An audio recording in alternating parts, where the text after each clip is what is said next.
It has been a feisty season, Amber. I cannot believe that this is our 28th episode Yeah, of our second season. And as it comes to a close, yeah, lots of almost thoughts. 60 episodes in the can. Amazing. Amazing. And, when I think of all of the conversations we had for so many years where we both said, we should be recording this. And now we have. Yes. Not all the conversations we have, but No, many of no. them. Yeah. Um, and that brings us to this latest space because this is the final topic Right. in the manifesto, Correct. which not only leads beautifully into this particular conversation, but a conversation that reflects 2 years. It was 2 years ago, Yes. almost this month, when we started buying gear Correct. and started looking at how do we do this for September, which was November, which was a little bit even later before we launched it, Correct. because we didn't know we didn't know, Yes. but we had to figure out our way. That's right. And I think this final piece of the manifesto is part of that. Yeah. So number 10 of the manifesto is I lead with fire. And the tagline that I think needs to be spoken to support what that means is not to scorch, but to spark. Because I have learned in my feistiness that I really want to exist to light the way for both myself and for others as we continue to rise in awareness, in power, in possessing ourselves and knowing who we are and wanting to show up exactly like that. So often, and I have mentioned this before, so often people's impression of the word feisty is that this is a negative or this is, something that's going to be an inciter of conflict or an instigator of friction. And it certainly can be, but it's the purpose behind that. What am I bringing something? Um, what intention am I bringing? And when I show up to be feisty, when I embody that feistiness, um, I have learned over many years that I can abuse it. It also can be taken advantage of. And I think I'm continuing to figure this out myself to be feisty as a leader, to be feisty as a human is to continue to do the work of letting go of other people's impressions, other people's need for me to fit in to their expectations, and instead for me to um, lead with this sort of feisty and fire because I don't really want to be seen. I just want to not burn my own self. And I think my feistiness burnt me a lot of the time. And it also can burn others. And that's really not what I'm interested in doing. I really want to experience both my understanding of self and my understanding of others through the lens of like, let's talk to each other with truth. And the truth hurts sometimes. The truth can light fires. And being feisty is also being prepared to ask those questions. I did experience trauma as a child in one in particular area that greatly informed my need um, to do this work. And I don't talk about it very much because it was a very interesting form of trauma as a child. My parents were happily involved in business. They were entrepreneurs. And it was important to them, as I was their only child, that I have exposure to education and I sort of become this person that they could be proud of. And I spent a lot of time with adults. They wanted me to be well trained and prepared. So they enrolled me in a summer camp, and it was called Restore America. And it was an American-based summer camp. I am Canadian, but my parents were deeply influenced by American culture in the 1980s.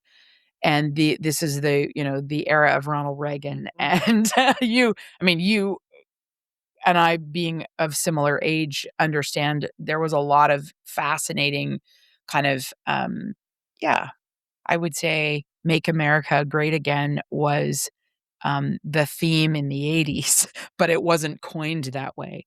And my parents were incredibly involved in that. They were interested in achievement and God fearing values, I'll say, and the promise of excellence. This was all stuff that they really valued. These are good things. Intrinsically, there's some good stuff there. So they put me into this camp and felt that this camp would help shape me as a leader. What I can tell you is this was not a camp. And I learned that day one. This was a course, 8-hour days of lectures on values, personal character, the history of the United States of America, and the expectation that all good, God fearing children would be leaders into the future. It came with hours of homework required every night. No crafts, no games, no play, just performance. And I was at this camp for weeks that summer. And I remember sitting at a kitchen table at a friend's house because we were staying at a friend's home in order for me to go to this camp. And I remember I was 9 years old crying because I could not get all the homework done. And the homework was asking me to articulate deep, more kind of moral and historical analysis of texts. And my mother helped me with the homework because I was just so exacerbated. And I remember her telling one of the camp leaders that she had helped me the next day. And I remember hearing the camp leaders say, if you really, truly wanted the best for your child, you would have let them fail and suffer the consequences. And my mom at the time agreed. And so from that moment on, the rules were really clear to me. I had to be perfect or else I would face public shame at this camp.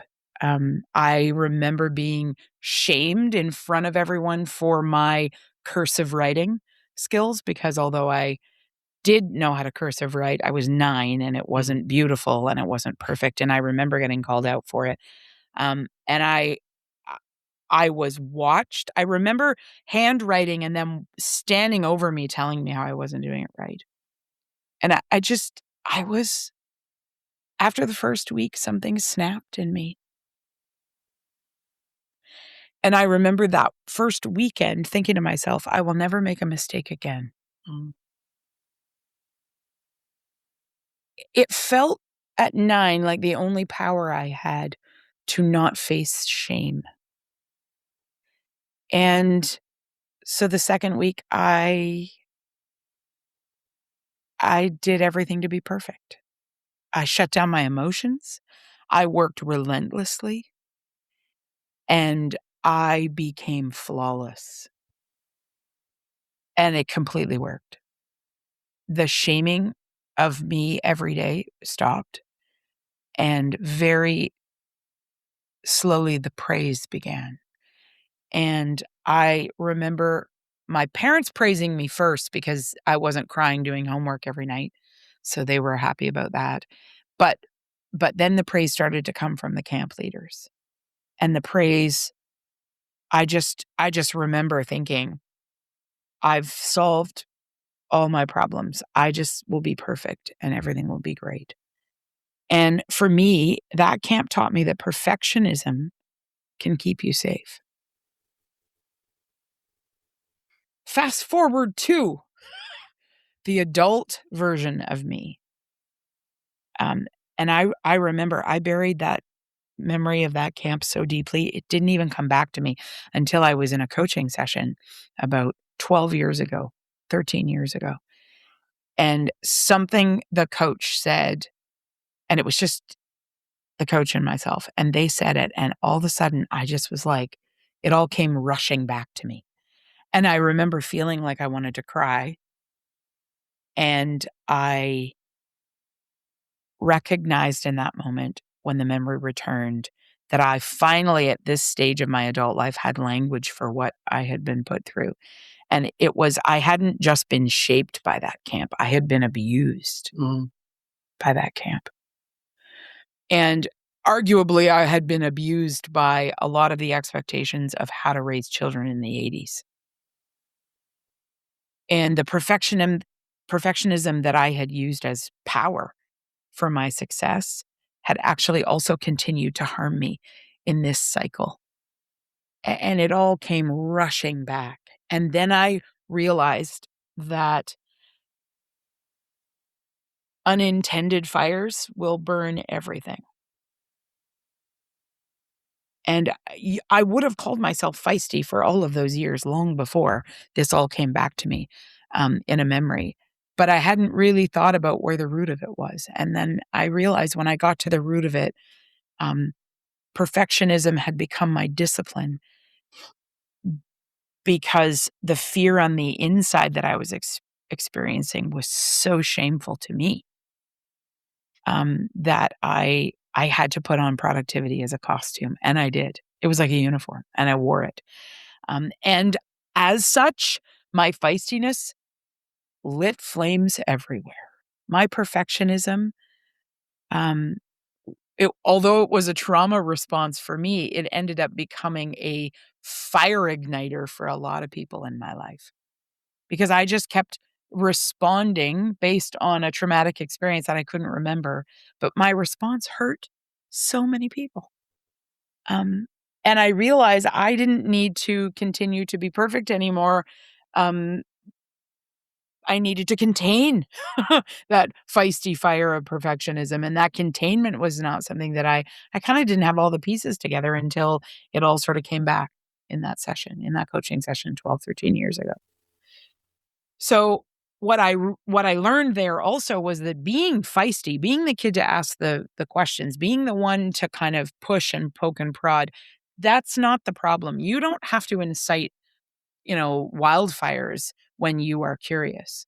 It's about containing that curiosity and regulating the feistiness. And that's where I started to really kind of unpack, okay, first of all, perfectionism is for me is a response to a trauma as a child, and I'm not speaking for others. I just know that was my experience. It became a way to not feel shame, so I didn't. But how I wanted to maintain my feisty identity, which has fire in it, was to actually relegate or regulate that fire. And for me, that was about, feeling the emotions and holding on to those while also finding a way to be intentional about, when I feel emotion, that's actually an indicator of me. So I didn't have to burn things up anymore. I didn't have to prove anything. I didn't also have to confuse my worth with, perfection. And when I say I want to continue to lead and be feisty and to lead with fire, it is not to burn. It's to spark curiosity. It's to spark courage. It's not to be compliant, but to actually use truth to kind of free both myself and others from the terror that can be, holding yourself to the expectations of others. Um, Belonging to yourself as opposed to having to seek belonging from, what other people think of you or your performance. It's been a massive shift, and I don't want to lead with fire now, um, to be hurtful or to be perfect. It's to be present, and when I'm present, I bring a little bit of fire with me. Mhm. There's a bit of feistiness there. Um, Yeah. yeah. So again, I'm gonna paraphrase with a few things. What I'm really hearing is this camp sparked Mm, traumatic growth. Definitely. because and I mean, when I say traumatic growth, I mean you grew. Oh, Some of those were very powerfully positive ways, and some of those were powerfully constraining ways. yeah. And I think I was exceptionally successful being a perfectionist, but not on the inside and not my true self. Right. The performance held up. I Sure. think there's a lot of us. You understand this, you and I've talked about this, but there's a lot of people like us, Martin, that are out there that are still doing this. They're Sure. still doing the perfectionist performance. Yeah. And I understand that. And I have nothing but grace and acceptance for people that feel compelled. What I really, though, want to be doing is calling those individuals to consider that their experience may be also a part of what I've experienced, which was I felt a necessity for it to survive that I do not have anymore. And that's come from a lot of self work and this idea that I want to be present authentically. And with that means um, practicing presence and practicing taking responsibility for my actions, not apologizing for who I am, and yet at the same time still being in the room, still having the conversation and being at the table. Well, you know that for years I've come back to a simple question with how is that working for you? Because for some people, perfectionism is working just fine, and I don't want to speak into that with any judgment. Yep. But for some, it's not working for them. Mhm. And as we bring the last 10 minutes of our second season Yeah. together, Yeah. maybe a little bit of presence Mm. around what this journey has meant, Mm. because the second half of that scorch is spark. And when Yeah. I hear spark, I hear inspiration. Mhm. And I think there's maybe some inspiration in the journey so far for 2 years and 2 seasons. Well, it's interesting because people will say, "Oh, you have a podcast?" To which I'm like, "Yeah." Uh, Full disclosure, you and I didn't do this so anyone would listen. Like, that was never Yeah. the purpose. I just recall for a very long time us saying, "We should be recording this." So, the reason to bring this feistiness to a podcast environment was because we just felt compelled, and we just wanted to press record. The idea that then others may listen and it might be interesting, that's awesome. But my intention was never to, I'm not trying to speak words because or how should I say this? The way I share my words are not greatly influenced by how I think people are gonna hear it. I'm just talking off the top of my head. If in case anyone's ever questioned, there are no notes. There are no words written down. I mean, I might reference things and you might find a quote, but that's all live in this 30-minute box. That I don't have we ever gone over 30 minutes? No, we never got over 30. Yeah. So we've always found a way from the beginning to the end. And the other thing I should say is we don't do any edits. This is No, all uncut. okay. Not a single edit. No edits, no cuts. We No start sponsors. no sponsor. That's right. No sponsors. It's just our time. And it's yeah, no edits, no cuts. We start, we stop, we run. We never go over 30 minutes. And I feel for me, it's been such a journey of presence. And most often, although this season we've had a little bit more awareness of what we were going to talk about, but in our first season, you just blindsided me every single episode. I think there might have Pretty been much. one of them I turned on you, Sure. but otherwise, this has been, in fact, we should probably have named it the feisty presence because that's all it is. We're just practicing presence. And we're both, you know, leaders in our own right and also followers in our own right. And when we turn on the record, it's just to practice some presence and talk about, well, usually it's something that you want to talk about. Within reason of knowing what your topics are, yes. Yeah. Well, and the irony is too, like I know that this has scorched people. I know that I have said things and you have said things. I mean, the fact that I've ever even dropped an F-bomb, I recognize for some people that's a barrier. Mm. And you know what? I'm okay with that. I'm not going to apologize for being authentically myself and expressing myself. If it offends you and you reach out to me, I will absolutely apologize for offending you because that was never my intent. But it's also that's what presence is. Presence, when practiced, is this live, iterative, experience where no matter what is occurring, presence means I will be here for it. You, Martin, will be here for it. Mhm. And leading with fire is, I mean, I think you have to have enough fire just to even get to press record, let alone to post it somewhere where people Yeah, might hear it. yeah. I was reminded a while back by someone else who did podcasting about getting to like 60. We're not Mhm. quite 60, but we're close to 60. Yeah. Okay, no one gets there by accident, No. and no one gets there without having a few moments in there where you, like, wanna throw the microphone at the floor and go, "Why am I doing this? This is silly." Hmm. And certainly, I've talked to a number of people who have other podcasts who are like, "How do you rank your followers? How do you do this? How do you rate that? How do you like?" And like you said, this was never Never about about that. likes and subscribe. Have you ever heard us say like and subscribe? No, because No. it's not what we're here for. Here for a conversation. Yeah. Yeah.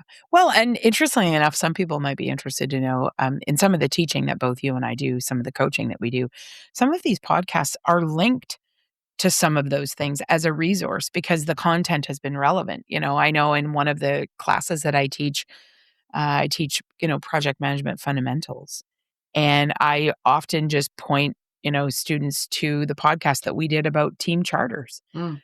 because for 28 minutes, you and I riffed on the value of writing a team charter. And I'm like, because it's really living, breathing benefit. It's something that is important to do, whether it's a new concept to you as a student and you haven't heard it before, or whether it's something that, project professional is something really valuable. So we kind of riffed on it. And then I was like, oh, well, if you want to know more of my thoughts about why project charters are important, or team charters specifically, as with the episode we did, then yeah.